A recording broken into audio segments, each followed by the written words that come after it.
The Hall of Famer Dr. J. Julius Erving made some controversial calls in terms of who he thinks are the greatest players in the game. I'm Madeline Burke for Sports Illustrated here with SI's Ben Pickman and Michael Shapiro. And guys, Dr. J joined Chris Haynes to pick his top 2 all-time NBA teams. A very old school selection here. He named Jerry West, Oscar Robinson, Elgin Baylor, Bill Russell, and Wilt Chamberlain to the first team. Then you got Magic Johnson, Larry Bird, Michael Jordan, Karl Malone, and Kareem Abdul-Jabbar for the second team.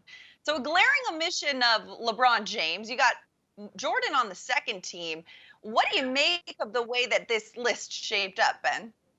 Well, you mentioned it. The biggest name missing on this list is LeBron James. It's pretty inexcusable and unfathomable to omit LeBron on a list like this. To me, it's just a classic example of Dr. J holding on to the players of his era who he played against and just keeping them, holding them so dearly. He said about LeBron that he's not really a fan of super teams and believes that LeBron really ushered in that era. And to some extent, he's right. LeBron and players like Kevin Durant and Kawhi Leonard, they really have utilized free agency in a way that, other players in past generations have not. But super teams existed before that. And that was something that Dr. J really didn't discuss when he was naming his teams, right? And if you look at, people like LeBron, Kevin Durant, Kawhi Leonard, and why they joined teams, that's not really a reason to omit them from an all-time great roster. You have to also put it in broader context and look at, say, the CBA and how in the late 90s, a guy like Kevin Garnett, when he was coming up, other players of his era, they would sign these 6-year deals, 7-year albatross deals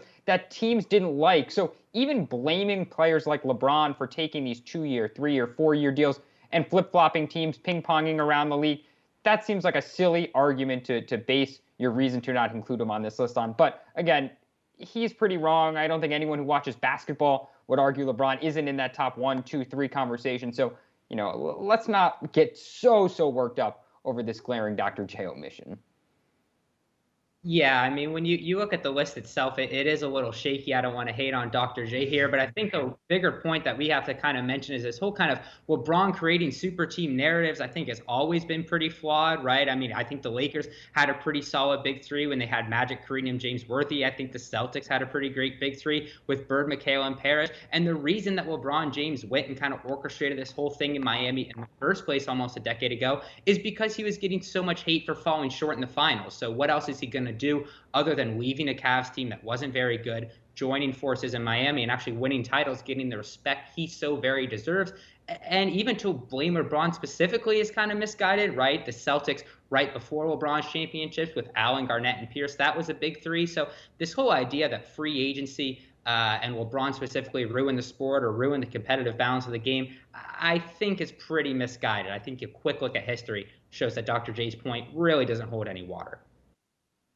I mean, I think as much as there's the concept of recency bias, there's absolutely the concept of era bias in this situation, right? I mean, Dr. J is 71 years old, and he played with some incredibly talented players in his era in that league. That was before the Jordan era. I mean, he retired just a couple of years after Jordan came into this league.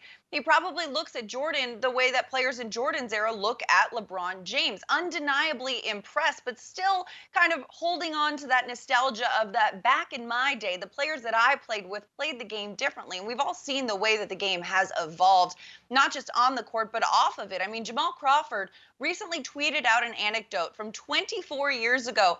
Michael Jordan walked into the Washington Bullets locker room before a playoff game, smoking a cigar, and said, "Who's going to check me tonight?" And then he backed it up by dropping 55 points in the win. Players just don't do that anymore. And a lot of players, granted, watching that Jordan documentary last year during COVID, a lot of players were like, wow, this is why people are saying he was so good, because not a lot of people in the younger generation have had the privilege of watching Michael Jordan play night in, night out, just as we haven't had the privilege of watching some of these guys, Kareem Abdul-Jabbar, Bill Russell, Wilt Chamberlain, Oscar Robinson play night in and night out. So for Dr. J, that's what he remembers. That's what he holds on to. And that's what he says, this is elite basketball.